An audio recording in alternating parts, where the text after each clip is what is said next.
Allahu Akbar, Allahu Akbar.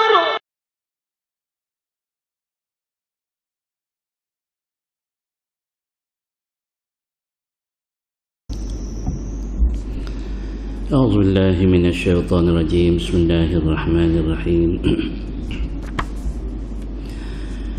السلام عليكم ورحمة الله وبركاته. الحمد لله الذي أرسل رسوله بالهدى ودين الحق ليظهره على الدين كله وكفى بالله وكيلا، والصلاة والسلام على أشرف المرسلين سيدنا حبيبنا شفيعنا مولانا محمد وعلى آله وأصحابه أجمعين. سبحانك لا علم لنا إلا ما علمتنا إنك أنت العليم الحكيم، ولا حول ولا قوة إلا بالله العلي العظيم. اللهم فقهنا في الدين وعلمنا التأويل، اللهم زرنا علما وارزقنا فهما، اللهم نورنا بنور علمك وأبعدنا النسيان برحمتك يا أرحم الراحمين. أما بعد، InsyaAllah kita beriktikaf dalam masjid ini kerana Allah Subhanahu Wa Taala. Alhamdulillah, thumma alhamdulillah, pada pagi ini Allah Subhanahu Wa Taala masih lagi memberi peluang kepada kita untuk kita bersama-sama menunaikan hak-hak kewajipan yang telah difardukan oleh Allah SWT. Jadi alhamdulillah pada pagi ini kita selesai solat subuh berjamaah dan bagi yang berkesempatan untuk solat sunat sebelum subuh, itu ekstra pahala ekstra, yang mana kalau kita boleh lihat ditimbang dinilaikan dunia dan isi segala dunia, maka pahalanya melebihi daripada itu bagi mereka yang sempat solat sunat subuh. Mana orang ni adalah orang yang kaya, sebab kalau isi dunia dan segala apa yang ada dalam dunia kalau nak dibayar, maka tidak boleh dibayar, pahalanya lebih hebat lagi daripada dunia dan isi segala dunia. Jadi tuan-tuan semua, insya-Allah pada pagi ini kita akan sambung surah yang seterusnya. Selepas daripada kita belajar surah Al-Ikhlas, kita akan naik surah Al-Masad, ataupun ada dikatakan sebagai surah Al-Lahab. Surah Al-Lahab, kenapa dikatakan surah Al-Lahab? Sebab ada nama Abu Lahab. Kenapa dinamakan surah Al-Masad? Kerana di hujung ayat ini ada perkataan masad. Jadi tuan-tuan semua, surah ini berada kedudukannya di dalam Al-Quranul Karim, surah yang ke-111 daripada 114. Dan surah ini diturunkan di Mekah. Dia panggil surah Makkiyah. Di awal surah ini ada disebut Abi Lahab. Maka ulama ada menegaskan bahawasanya diambil sempena nama Abu Lahab ini dijadikan sebagai surah Al-Lahab. Dan juga ianya masyhur dengan surah Al-Masad. Surah Al-Masad ni makna dia ialah tali yang mana tali ni tali yang melilit tengkuk isteri Abu Lahab. Jadi asbabun nuzul, sebab-sebab turun surah ni, dia ada sebab. Sebab pada satu hari Allah Subhanahu Wa Taala mengarahkan Nabi sallallahu alaihi wasallam supaya Nabi Muhammad sallallahu alaihi wasallam ni surah Asy-Syu'ara ayat 214 Allah SWT mengarahkan Nabi supaya Nabi ni berdakwah secara terang-terangnya. Wa anzir ashiratakal aqrabin. Bila tu ayat ni, Nabi pun segera memanggil kaum Nabi, maknanya kaum bahasa Arab ni, anak-beranak yang Nabi panggil. Wa anzir, wahai Muhammad, berilah peringatan, ashiratakal aqrabin, keluarga kamu hak dekat-dekat. Maka Nabi pun panggil lah anak-anak beranak Nabi hak yang tidak jauh. Panggil anak-anak beranak. Maka Nabi naik ke Bukit Safa. Bila Nabi naik Bukit Safa, Bukit Safa ni tinggi kalau kita pergi ke Mekah. Innas safa wal marwata min sya'airillah. Innas safa wal marwah, Bukit Safa dengan Marwah yang tempat kita sa'i. Kita sa'i 7 kali. Kilometernya 3.5 kilo. 3.5 kilometer daripada Bukit Safa ke Marwah 3.5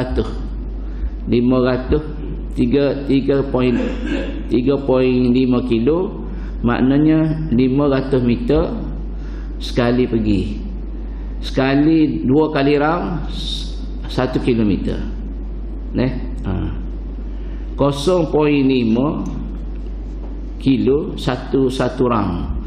Jadi 0.5 kilo ni bila kita round 7 kali 3.5 kilometer. Jadi Nabi naik di atas Bukit Safa. Bila Nabi naik di atas Bukit Safa, Nabi tanya, adakah kamu percaya kalau aku sebut apa-apa? Kamu percaya ke tidak kalau aku sebut apa-apa kepada kamu semua? Sebab Nabi ini diberi gelaran Al-Amin, dipercayai. Orang Arab semua percaya pada Nabi. Sebab Nabi ini digelar sebagai Al-Amin, boleh dipercayai. Bila Nabi kecek, Nabi bercakap, semua boleh percaya. Semua percaya, yakin dengan Nabi. Nabi tak pernah menipu. Nabi ini cuba sebut, kalau cuba orang panggil, cuba tanya soalan ni kepada anak beranak yang ada di hadapan ni, kaum kerabat Nabi yang dekat-dekat. Wa anzir ashiratakal aqrabin, bagi peringatan Muhammad bagi keluarga kamu yang dekat-dekat. Maka Nabi tanya, kalau kata aku ni, aku kumpulkan kamu semua di sini, kalau andai kata aku nak tanya kamu, kalau dah di belakang bukit ni ada musuh nak serai kamu, nak serai kamu pada waktu pagi petang, adakah kamu percaya kalau aku royak ada musuh belakang bukit ni? Maka semua kata, ya Muhammad, kami percaya kepada kamu. Maka Nabi sallallahu alaihi wasallam pun hak nak royaknya hak ni, hak yang mana? Yang bila Allah SWT suruh anzir, bagi peringatan. Maka Nabi pun mulalah. Nabi kata, sesungguhnya aku nak memperingatkan kamu bahawasanya negeri akhirat ini ada azab yang pedih bagi orang yang tak nak beriman kepada Allah Subhanahu Wa Taala. Bila dengar ni, Abu Lahab pun bang. Abu Lahab pun bang. Abu Lahab kata, Muhammad, kamu ni panggil kami ni mari ingat kau nak ayat gapo? Ingat kau nak ayat benda penting. Hak ni yang kamu nak ayat. Celaka sungguh Muhammad. Celaka kamu Muhammad. Dia sebut celaka kepada Nabi sallallahu alaihi wasallam. Abu Lahab ni siapa? Abu Lahab ni abang kepada Abdullah bin Abdul Muttalib. Abang, makna abang kepada Abdullah, ayah kepada Nabi Abdullah, pak saudara Nabi. Dan Abu Lahab ni ialah orang panggil seorang pak saudara yang amat sayang kepada anak saudara. Sayang. Tapi bila suruh beriman kepada Allah, balah. Dia lah balahnya. Nama dia Abu Lahab ni, gelar dia Abu Lahab. Nama dia Abdul Uzza. Abdul Uzza bin Abdul Muttalib. Dia masyhur dengan nama Abu Lahab. Apa nama Abu Lahab? Sebab pipi dia merah. Dia pipi dia ni merah, kemerah-merahan, maka ada merah sini. Engko tua putih. Tua semak. Handsome dia ni handsome. Abu Lahab ni orang comel. Pipi dia merah putih tuanya. Dan isteri dia pulaknya nama dia Ummu Jamil, orang panggil. Ummu Jamil.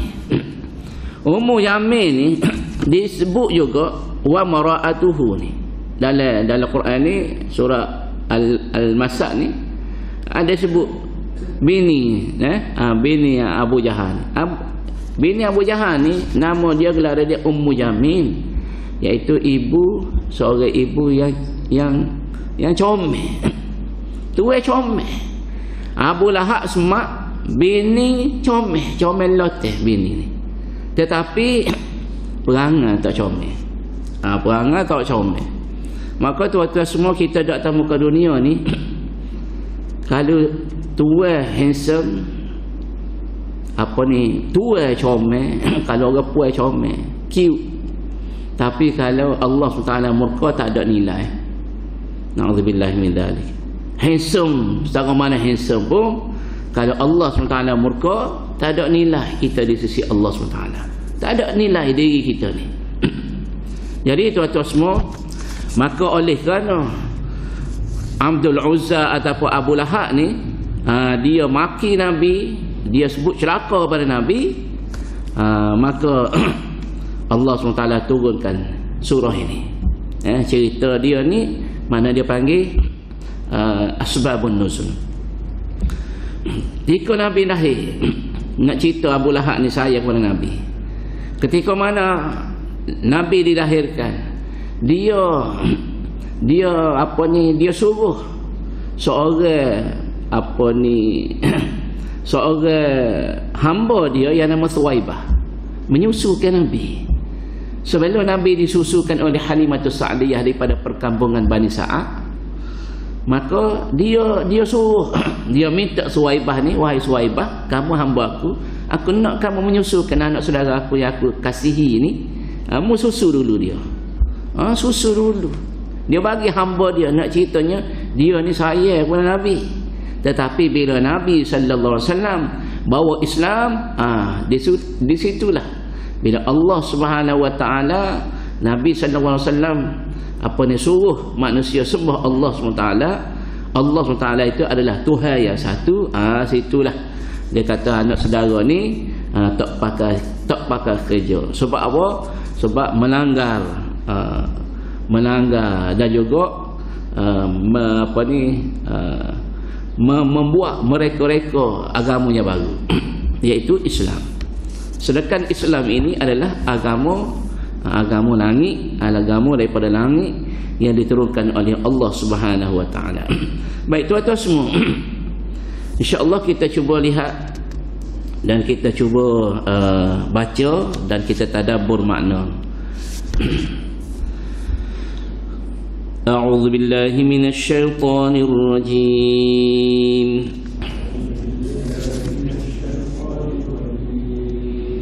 Bismillahirrahmanirrahim.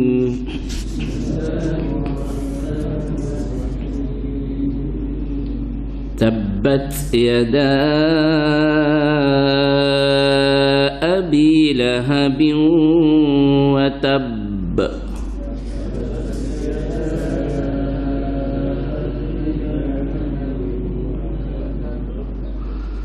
Ma aghna anhu maluhu wa ma kasab.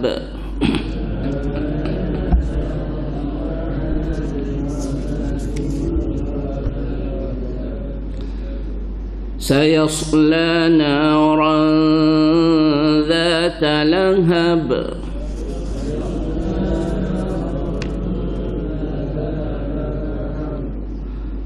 وامرأته حمالة الحطب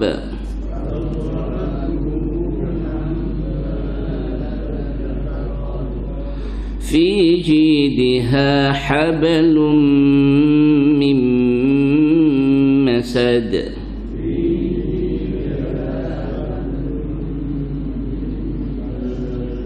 Sadaqallahul azim.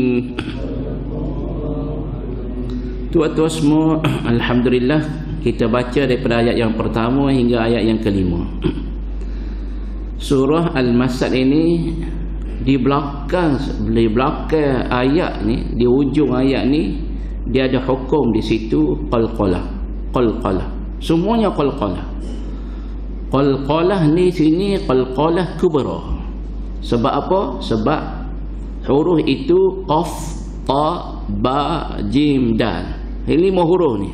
Tak kiralah salah satu ni, bila dia ni ada baris, kita matikan dia, maka kita panggil qalqalah ni kubra. Tetapi pada ayat yang pertama, dia kubra dan dia ada tasydid, maka mendetaknya agak lambat. Kalau kita baca Tabbat yada abi lahabin wa tab. Salah. Watab. Dia lambat gitu. Sebab dia ada tasydid. Kalau kita baca watab, kita buat tasydid. Salah kita. Salah. Ni ada yang tidak ambil cakna, tak ambil berat. Dia baca watab. Dia kena watab. Dia lambat. Baik. Tabbat. Ta tu dia keluarangi sikit. Tabbat yada. Ada keluarangi sikit. Tapi kalau tak keluar langsung salah. Tabbat yada.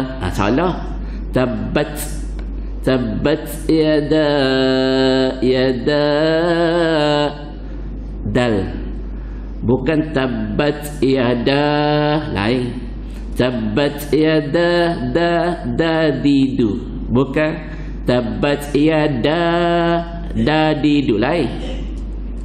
Dadidu didadadi, itu lain. Kita nak dadidu didadadi, huruf dal. Tabbat yada, boleh baca 2, 4, 6. Da tu. Da. Tabbat yada abi. Tabbat yada abi. Tabbat yada abi lahabin wa tab. Baik, itu ayat yang pertama. Ayat yang kedua, jangan kita baca aghna, bukan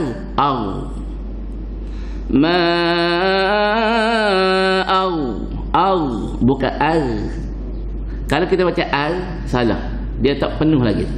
Huruf ghai. Ma aghna anhu maluhu wa ma kasab. Bukan kasab. Tak laju, dia lambat sikit. Sebab dia qalqalah kubra. Ma aghna, sama juga ghai. Bukan ghairi. Kalau orang baca ghairi itu toha. Bahasa Kelantan panggil toha. Dia nak lagi ghai. Baru dia penuh. Ghairil, bukan ghairil. Kalau ghairi tu masih lagi baca seperti muallaf. Sedangkan kita ni tidak muallaf. Kita ni awal-awal lagi. Tobik perut mak, tobik perut ayah tu Islam dah kita ni. Maka kita kena baca, insya-Allah baca yang terbaik. Ma ni boleh baca 2, 4, 6. Ma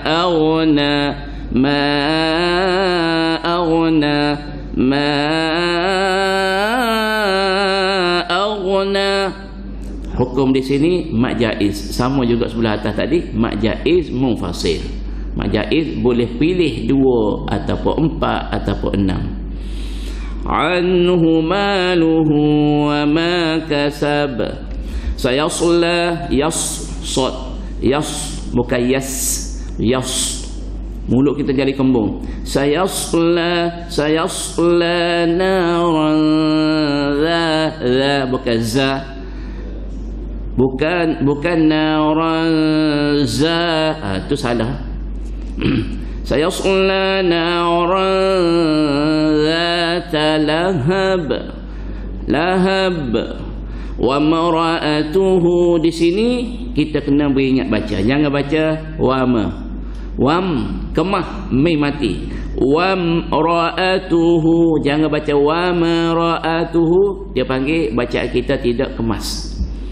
Wam ra'atuhu hammalatal hatab fi jidha hablum min masad.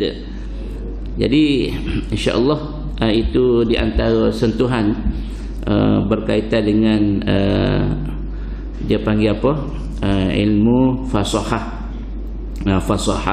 tajwid fasahah. Tajwid fasahah ni dalam Al-Quran di antara markah yang paling banyak. Tajwid dengan fasahah ni antara markah yang paling banyak. Suara tak banyak, tarannum tak banyak, tetapi fasahah dengan tajwid ni banyak markahnya.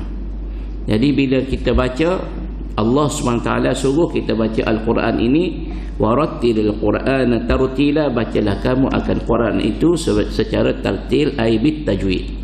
Baik, kita lihat tadabbur ayat yang pertama. Allah Subhanahu wa taala menyebut tabbat yada abi lahabi wa tabb. Allah Subhanahu wa taala kata tabbat, binasa. Yada ni dua belah tangan. Abi Lahab, Abu Lahab. Wa tabba, dan ia, dan binasalah ia. Jadi kenapa Allah Subhanahu wa taala sebut dua tangan? Sebab dua tangan ni dia panggil qudrah, ring. Kuasa manusia ni diibaratkan dengan ada dua tangan ni, dia boleh buat kerja apa dia nak. Orang tak ada tangan seksa dah, tak boleh buat apa dia. Nak makan tak serupa orang. Nak gata basikal tak boleh, pegang steering kereta tak boleh. Banyak perkara tak boleh, tak ada tangan. Kok bolehnya terbatas. Kita tengok orang makan dengan kaki, tak sempurna. Dia nak kauk nasi tadi dengan jari kaki, dia tak serupa jari tangan. Maka Allah SWT ibaratkan dua tangan ni merupakan di antara orang panggil kudrah, orang panggil kemampuan kudrah, ring. Abu Lahab guna, maka Abu Lahab ni dikatakan sebagai binasalah kedua belah tangan Abu Lahab, dan binasalah ia. Ni dia panggil binasa ni ayat celaka. Ayat celaka yang Allah Ta'ala tujukan kepada Abu Lahab. Sebab Abu Lahab ni sebut celaka kamu Muhammad. Allahu Akbar. Celaka kepada kekasih Allah Subhanahu Ta'ala. Maka Allah Ta'ala turunkan ayat ni. Jadi tuan-tuan semua, ma aghna anhu maluhu wa ma kasaba. Abu Lahab ni dia ada harta. Dia ada harta. Dia ni di antara orang yang berada. Maka ma aghna anhu maluhu wa ma kasaba, maknanya ialah ma aghna anhu maluhu wa ma kasaba, tidaklah berfaedah kepadanya, kepada Abu Lahab. Tak ada faedah. Harta harta benda dia dan apa yang ia usahakan. Sebab dia kata apa? Dia kata kalau ulama tafsir sebut cerita ni, ayat ni, setelah mana Nabi Muhammad sallallahu alaihi wasallam ini memberi orang panggil ancaman azab kepada orang ramai, termasuk Abu Lahab depan ni. Abu Lahab ada sekali. Abu Lahab, bila Abu Lahab dengar Nabi Muhammad sebut, aku nak bagi peringatan kepada kamu berkaitan dengan azab Allah SWT di akhirat. Waktu Abu Lahab pun, bila Abu Lahab dengar ni, Abu Lahab kata apa? Jika apa yang dikatakan oleh anak saudara aku ni benar, kalau anak saudara aku ni royak ni, cerita ni benar, sesungguhnya, dia kata, sesungguhnya aku akan tebus diriku daripada azab itu dengan harta dan anak-anakku yang aku miliki.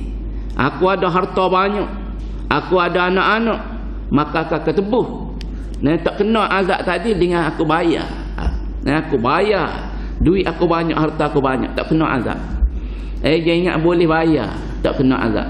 Orang ada juta ke, trilion ke duit, tak boleh nak bayar, nak tebus. Bila mana Allah SWT nak beri azab, mana boleh nak bayar dengan duit. Siapa dia nak terima rasuah kita? Malaikat tak terima rasuah. Jadi tuan-tuan semua, maka Allah SWT pun buat turun ayat ni. Kebetulannya ceritanya Abu Lahab ni, Abu Lahab kata, aku nak tebus dengan harta aku, dengan anak-anak aku.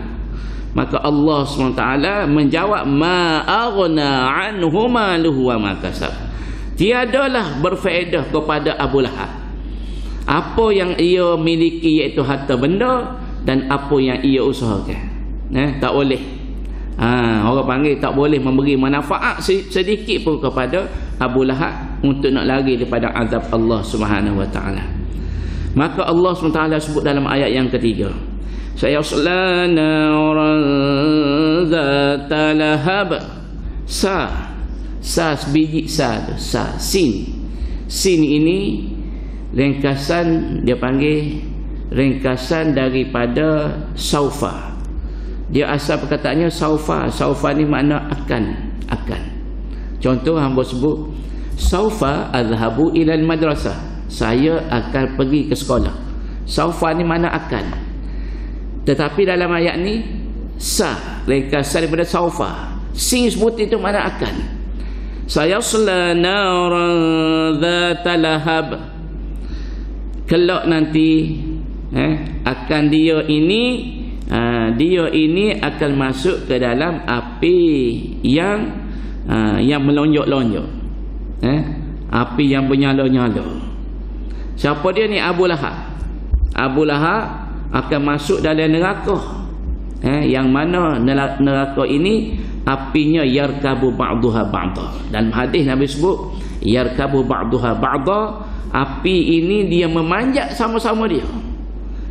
Keganasan api neraka ini, Nabi kata dia memanjat sama-sama dia. Hebatnya neraka ini, api ni dia panggil ganas dah api ni. Meter dia api ni pun dah ganas dah. Belum lagi dia membakar, belum lagi dia menyambar. Dan dia ada kalalib. Api neraka ni dia ada kalalib, iaitu pengait-pengait yang Allah Ta'ala buat, pengait-pengait. Api neraka ni, dalam neraka ni dia ada pengait-pengait yang Allah Ta'ala buat daripada besi. Tunggu nak kait manusia yang melalui di atasnya melalui titian sirat. Na'udzubillah min dzalik.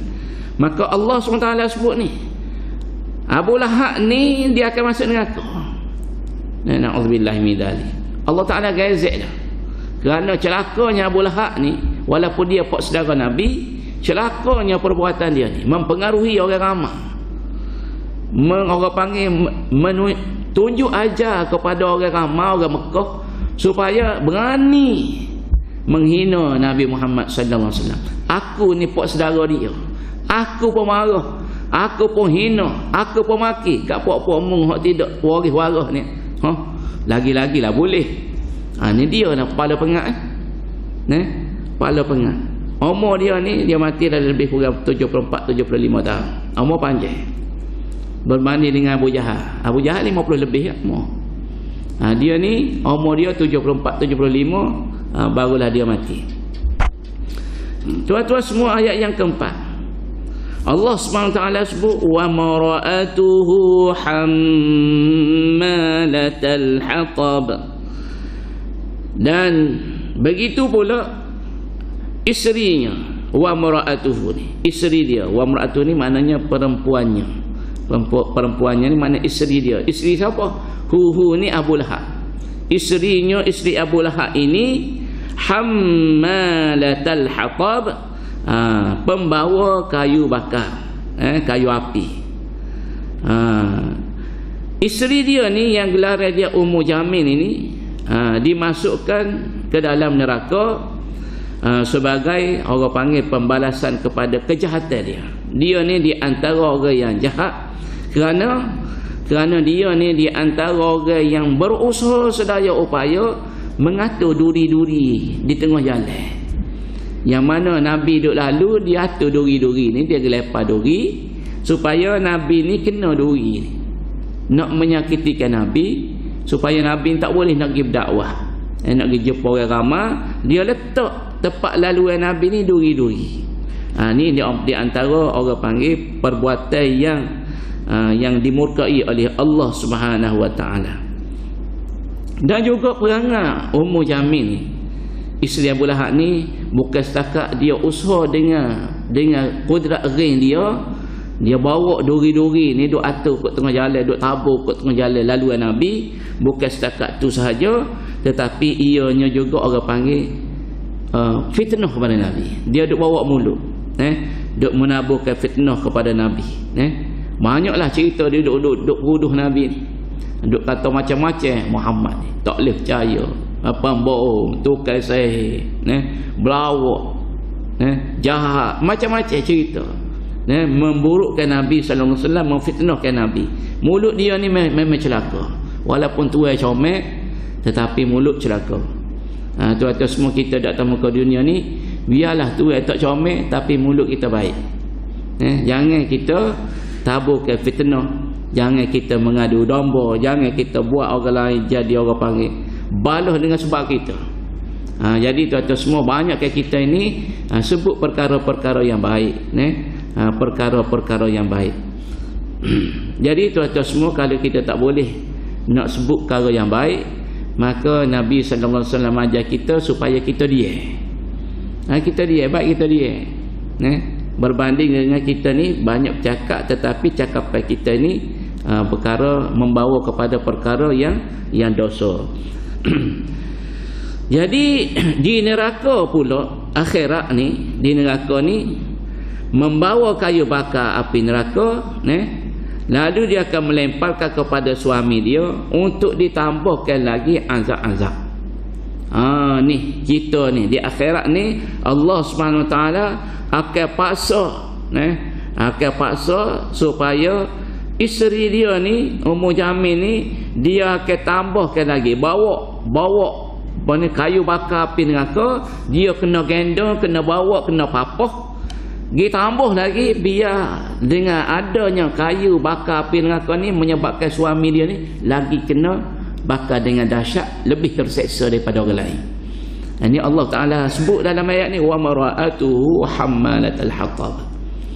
Allahu Akbar. Sepasal suami dengan isteri, yang mana confirm dua-dua ni akan jadi ahli neraka. Dan akhir sekali ayat yang kelima, tuan-tuan semua, Allah SWT sebut situasi keadaan Ummu Jamil ketika berada negeri akhirat dalam neraka. Keadaannya fi jidiha hablum mim masad, yang mana di lehernya, fi jidiha, di lehernya, pada lehernya, leher wa mara'atuhu tadi, isterinya, hablum mim masad, ada tali yang Allah SWT buat daripada sabut, ada tali.